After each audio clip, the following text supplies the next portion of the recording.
Hello everyone. Today we're going to plant some peas into the green stalks. It's first week of April. This is perfect time in my zone 6B to do this because as you know peas like cooler weather. And what I did was I used the paper towel method. You know what that is. Everyone knows the paper towel method is. You dampen a paper towel and you put it in a plastic bag and then you wait for some germination of your seeds. So I'm a square foot gardener. So in 1 square foot, you can sow 9 peas. These green stalks are about 1.5 feet. So I'm going to put 2 in each cell, which will give me 12. Now, if you think about it, 9 divided by 2 is 4.5, so that should be 13. And if you really wanted to push it, 14. But because I'm in the green stalk and container gardening, I decided that I would, less is probably better than trying to overcrowd it because we want them to grow strong and have all the nutrients that they need. So I want to show you. So I think you can see it. Let's see. See how it's sprouted? So that's what you're looking for. Something like that before you start planting it. And the reason why I do it is a couple reasons. One is because peas have a tendency to rot if they're left in moistness too long. Another reason is I have a lot of pressure from animals. So squirrels will dig them up, birds will come in and dig them up. So once they started sprouting, they're not as appetizing to them. So my success rate is a lot higher because I do this. So basically, I'm just going to take my finger and push it in about 1/2 inch and 2 for each one.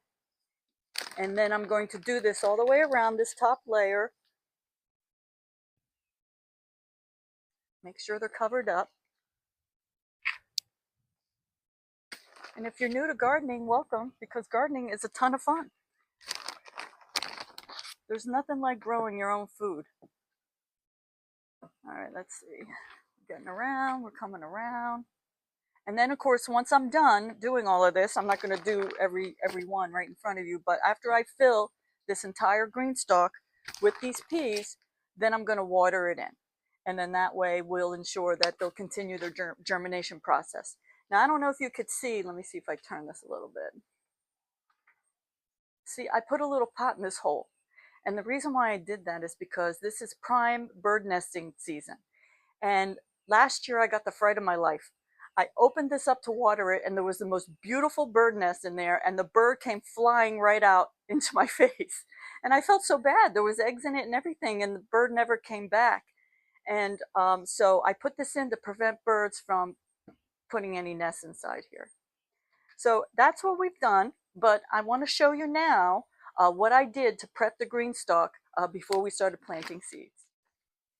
All right, this is another green stalk that I haven't done anything with yet.